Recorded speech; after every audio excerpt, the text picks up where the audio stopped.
We're outside because we're going to show you this doorbell on sound recognition. Right here you go to settings, type in sound recognition. Under accessibilities, you turn it on.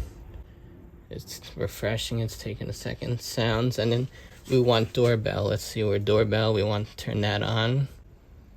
It'll send me alert whenever the doorbell rings if you're hard of hearing. And then if you have a dog, we forgot to bring the dog over to show you this example right now. And then water running.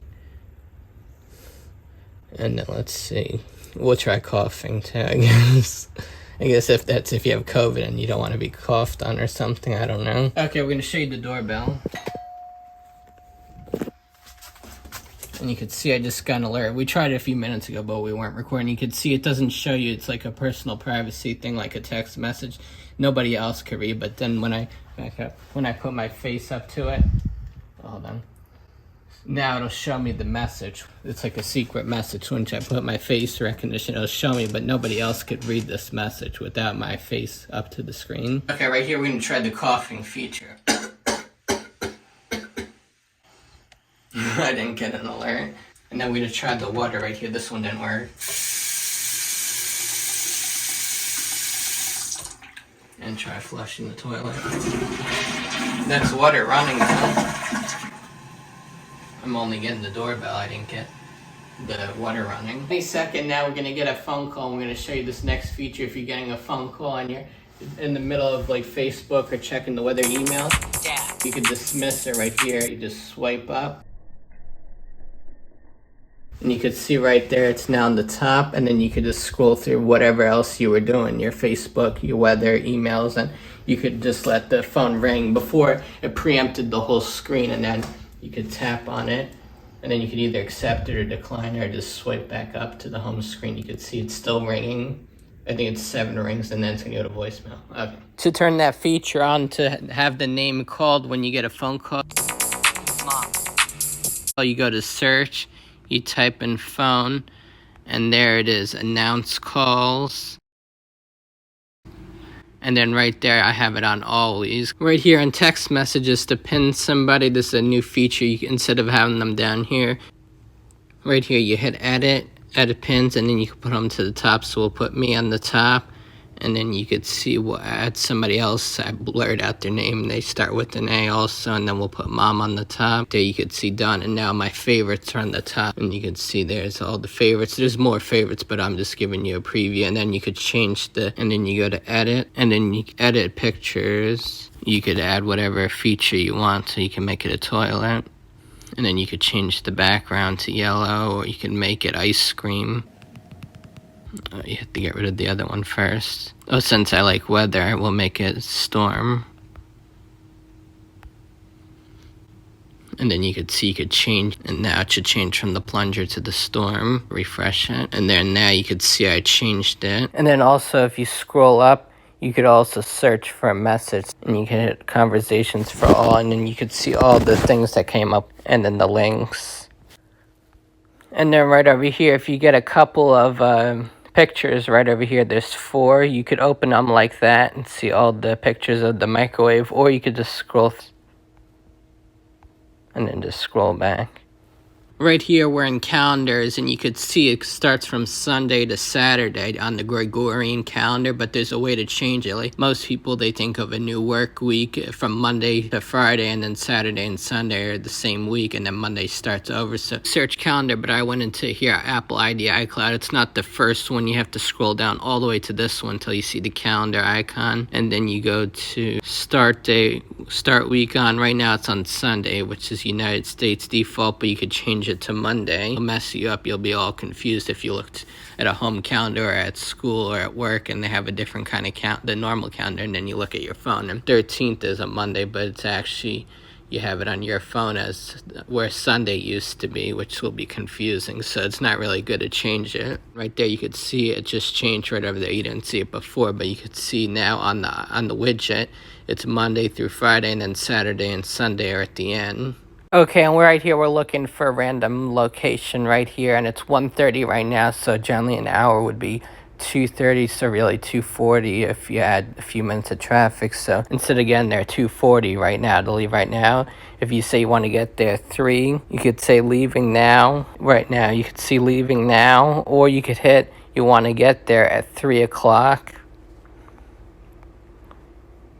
And then it'll say, oh no, that's we want to leave. We want to arrive by 3 o'clock. So it'll tell us what time we should leave. Leave by 2:03 to get there at 3 o'clock, 48 miles, 57 minutes, and it shows there's a toll required based on predicted traffic at the time, but the traffic could change, especially if you say you want to get there at 6 o'clock, you're going to hit rush hour traffic on the Garden State Parkway. It's saying to leave at 5:02, which I would probably leave at 4:30 if I wanted to get there at 6, because there's going to be rush hour traffic. And right here, we're listening to a YouTube video right now, and you can see if I don't hit that X button on the description, it'll still show me that, and also playlist right there. And I go like that without Xing, it'll show me a picture-in-picture side view of all the songs that we're going to hear next. Okay, we're going to show you right here if you're signed into your YouTube account. You can't do the signed out. You could clip a video right over here. You just scroll over here and then you hit clip. And then right now the video is 4 minutes and 34 seconds. You just want to see a sneak preview of painting the deck. You don't want to watch the whole video. You could slide it over. You get up to a minute of video right there. So we'll slide it. Right there, that's when it starts. Then you could see a preview of it first before you finalize it. This part's a little dry, we'll just slide it over some more. And then we'll do painting, preview, and then hit return, and then hit share clip. And then you could copy the link, message it, Facebook, email, more. We'll just hit cancel to your clips. And then you can see right there, painting preview. You can see it's right there. It's only going to show me from where you started cutting the clip to the end of the clip for 30 seconds.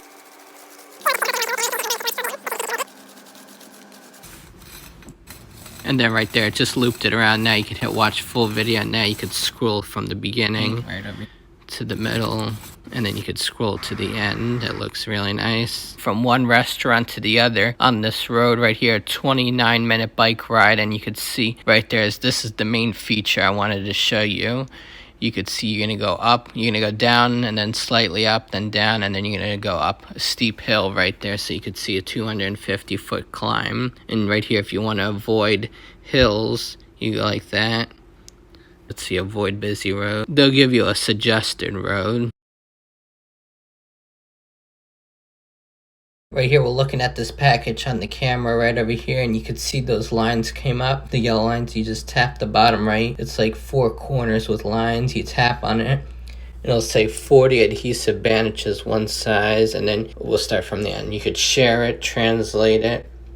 How about we'll translate it in Spanish? Oh, do I have this turned off? Right here, Spanish, you could see right there. And then you could copy it. And then you could see Lookup, and it'll show you, I think, where they sell this. You could see, you could look it up on the web, and then you could share it, and then you could text it, and then we'll send it to Alec. Copy it and paste it. In settings, when you type in exposure notification, this is new for COVID-19 or the coronavirus right here. No exposure identified. I have this turned on, which I doubt people are going to identify themselves and alert other people that they have COVID, because that would be kind of foolish. They're supposed to be in quarantine for 14 days. So right here, I have mine turned on. So if I'm in the grocery store and somebody else with me with their phone and they have this feature turned on and they tested positive for COVID, which I would hope not, because if they've been in the store with you and then a few days later they didn't know it at the time, but then a day or two later they feel sick all of a sudden and then they get tested positive, then I would get alert because I was in the grocery store with them. I wouldn't know any of their personal information, of course, because that's personal privacy, but right here, or if I got it within 2-3 days, right now I feel good, but if I had COVID in 1 to 2 days from now, all of a sudden I'd share a positive COVID-19 diagnosis right there in the middle of the screen, which I'm not going to do because I didn't test positive. I didn't have it, which is good. I got lucky, or I could have had it without knowing, but that means anybody that came in contact that had this feature turned on, all their phones alerts will go off and say you should probably get tested. Someone near you was tested positive for COVID.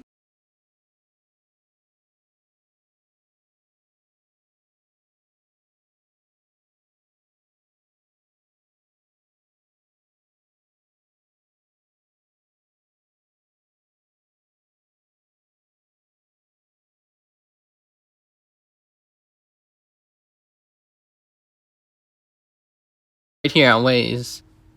You can make your own voice right over here. Your voice recordings, go to voice and sound, and then voice Alec. In a quarter mile, turn right. In half a mile. In 1 mile, you've arrived.